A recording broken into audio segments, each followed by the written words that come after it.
All right, hello and welcome. Today we are diving deep into one of the most profound and, honestly, mind-bending concepts from the Bhagavad Gita, the universal form.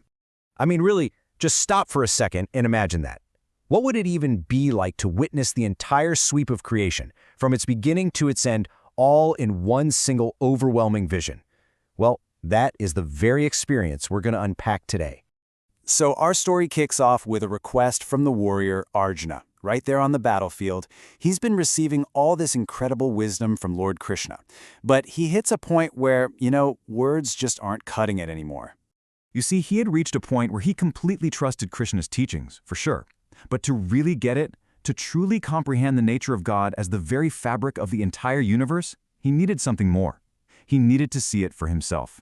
He asks for what's basically a practical demonstration, a direct experience of the final truth.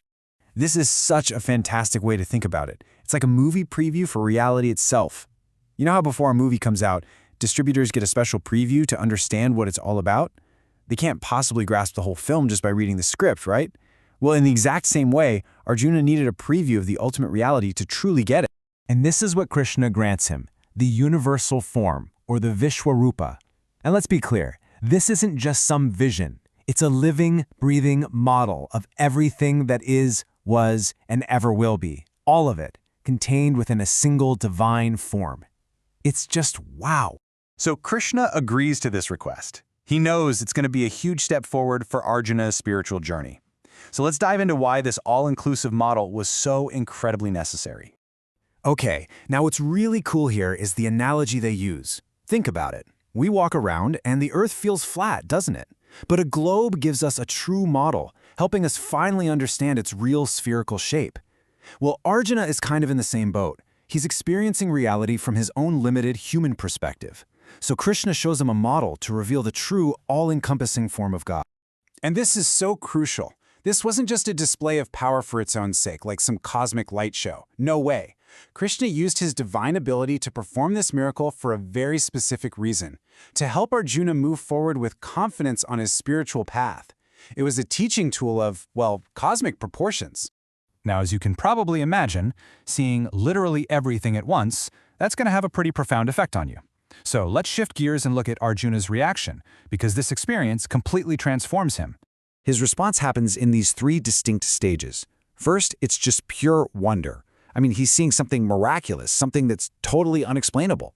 But then, that wonder quickly turns to fear. He sees the destructive side of the universe, and he sees all beings, including himself, as just utterly tiny before this immense power.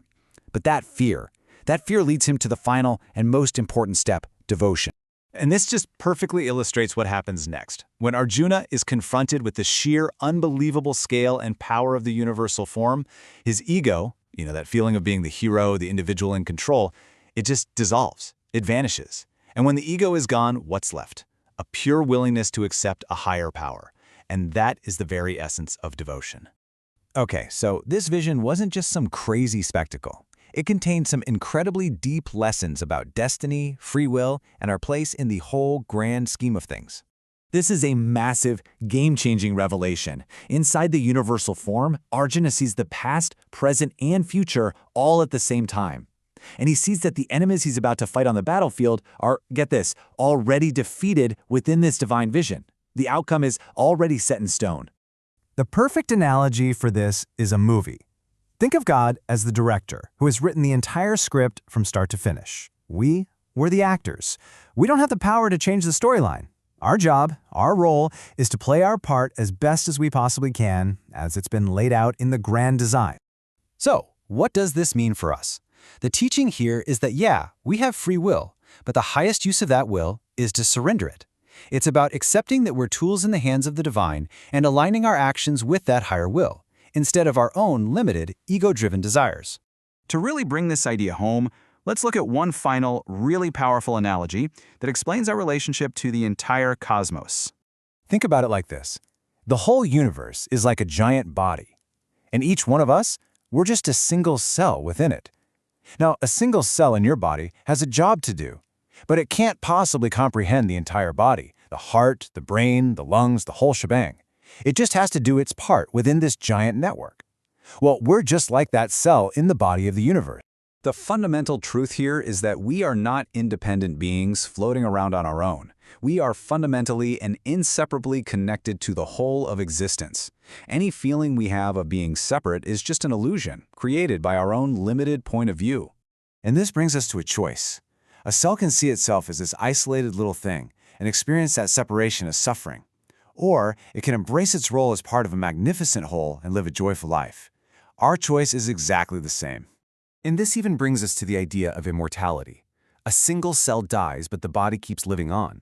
In the same way, when we realize we are one with the universe, one with God, we start to understand that the death of our individual body isn't the end. We're part of something that's eternal. So we'll leave you with this to think about. If you truly, deeply accepted that the script is already written, that you are an actor in a grand, divine play, how would that change the way you play your part? Would you act with more joy, more purpose, more surrender? That right there is the lesson of the universal form. Thanks so much for joining us.